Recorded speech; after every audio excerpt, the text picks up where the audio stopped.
के बीच में बताया गया है।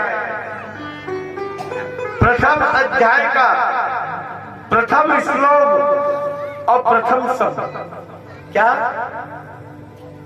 धर्म क्षेत्रे कुरुक्षेत्रे संवेतायुयुत्सवा मामका पांडवश्चैव किम कुर्वत संजया।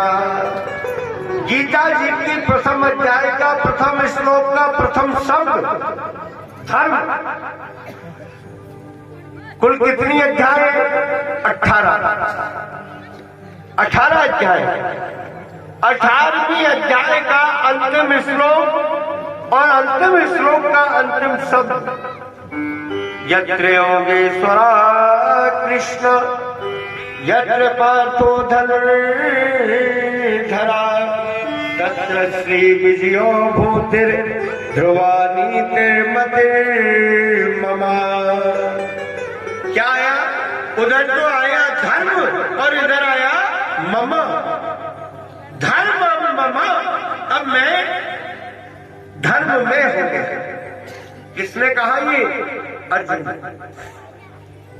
हे नारायण, हे जगदीश, हे त्रिलोकी के स्वामी, अब मैं धर्म युक्त हो गया।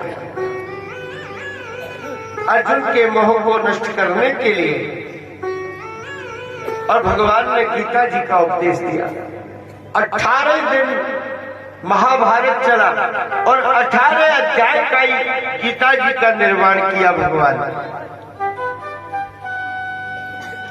18 दिन महाभारत हुआ। कितनी सेना थी? 18 अक्षौणी। एक अक्षौणी में कितनी संख्या होती है? 21,870 रथ, 21,870 घोड़े, 21,870 हाथी, 1,09,350 पैदल। ये संख्या एक अक्षौणी है। तो कितनी अक्षौणी थी? 18 अक्षौणी।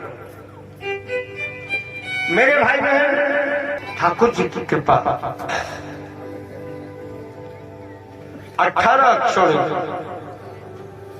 और सेना, 7 अक्षौणी सेना पांडवों की तरफ और 11 अक्षौणी सेना कौरवों की तरफ। महाभारत होने लगा। 10 दिन का युद्ध भीष्म पितामह की सन्निधि में संपन्न हुआ। 5 दिन का युद्ध गुरु द्रोणाचार्य की सन्निधि में सेनापति थे गुरु द्रोणाचार्य। पूर्व के 10 दिन में सेनापति रहे भीष्म जी महाराज। 15 दिन का हो गया। एक दिन सेनापति थे सात्यकी, एक दिन सेनापति थे कर्ण और 18वें दिन सेनापति रहे दुर्योधन। परिणाम क्या हुआ? कौरवों की सारी सेना को समाप्त कर दिया गया। क्यों? क्योंकि भगवान श्री कृष्णचंद्र जिस पक्ष में थे, भगवान पांडवों के पक्ष में नहीं रहते। लेकिन रहने का कारण क्या था? रहने का कारण ये था जी कि पांडव धर्म पर चल रहे थे, सत्य पर थे, और जहां सत्य वहां नारायण है। यत्र योगीश्वरा कृष्णो यत्र पार्थो धनुर्धरा तत्र श्री विजयो भूति ध्रुवा नीतिर मते। जहां सत्य होगा वहीं सनातन होगा, वहीं नारायण होंगे, वहीं रघुनाथ जी होंगे, वहीं कृष्णचंद्र होंगे, वहीं बिहारी होंगे। मेरे भाई बहन, परिणाम कौरव दल का समापन हो गया पांडव लोगों को विजयश्री प्राप्त हो गई। जय जयकार होने के लिए लगी। अंत में भगवान श्री कृष्णचंद्र पांडवों की विजय करा करके 18वें दिन दुर्योधन के लहू से द्रौपदी के केस भिगोए गए। द्रौपदी महारानी ने तब कहीं जाकर के अपने केसों की चोटी बांधी। अपने केसों, मेरे भाई बहन, ठाकुर जी की कृपा, भगवान की कृपा, नारायण की कृपा, उसी समय के बीच में अब देखिए भगवान जब चलने लगे, पांडव लोगों से कहा जी तुम कुछ मांगो, तो किसी ने स्वर्ग मांगा, किसी ने वैकुंठ मांगा और किसी ने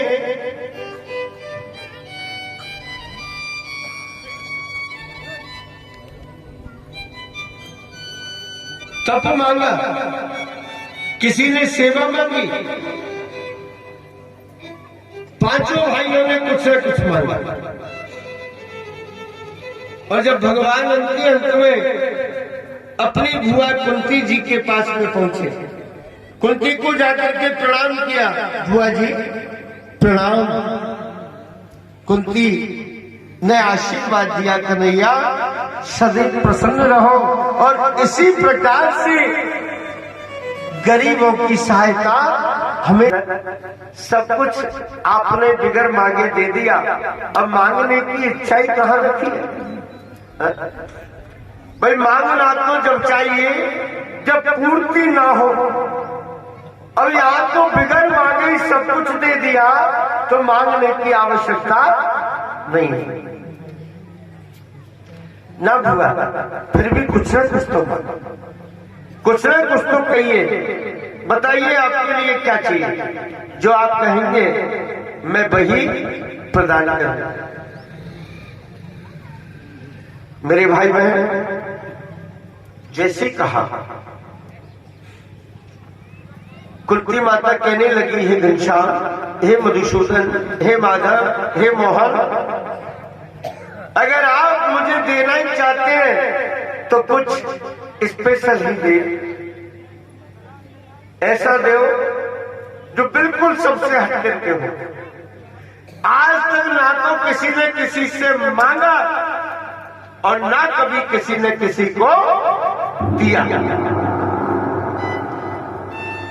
भगवान कहने लगे, बुआ जी आप ये क्या कह रहे हैं? ना किसी ने किसी से कुछ मांगा और ना किसी ने किसी को कुछ दिया, ऐसा तो एक ही वरदान है। बोले जी क्या? बोले वो है दुख। क्या दुख? दुख कभी कोई किसी से मांगता है क्या? सब लोग कहते महाराज आशीर्वाद दे दो, इसको आशीर्वाद दे दो, ये बच्चा आपका ही है, इसको आशीर्वाद दो। कभी कोई हमने ये कहते हुए नहीं सुना कि लोग भगवान से या अपने से बड़े से आशीर्वाद में दुख मांगे, और ना कभी किसी ने दुख का आशीर्वाद किसी को दिया। माता कुंती कहने लगी, प्रभु अगर आप मुझे देना ही चाहते हैं तो मुझे दुख ही दे दो, मुझे दुख ही चाहिए। बुआ जी आप ये क्या कह रही हैं? अरे कोई सुनेगा तो क्या कहेगा कि कन्हैया ने अपनी बुआ को दुख दिया। दुख दिया? बोलेगी संसार से मुझे मतलब नहीं, मुझे तो आप दुख दे दीजिए। बुआ जी आप दुख क्यों मांग रही हैं? बोले महाराज हम कष्ट में थे, हम दुखी थे, तभी तो आपने आकर के हमारा सहारा लगाया, हमारे सहारे आप ही तो बने। अगर आज हम संपन्न होते, हम सुखी होते तो आप क्यों आते? दूसरी बात, कष्ट में जब जीव होता है ना, तब भगवान को याद करता है और जब सुखी होता है वो भगवान को क्यों याद करने लगा? जिनकी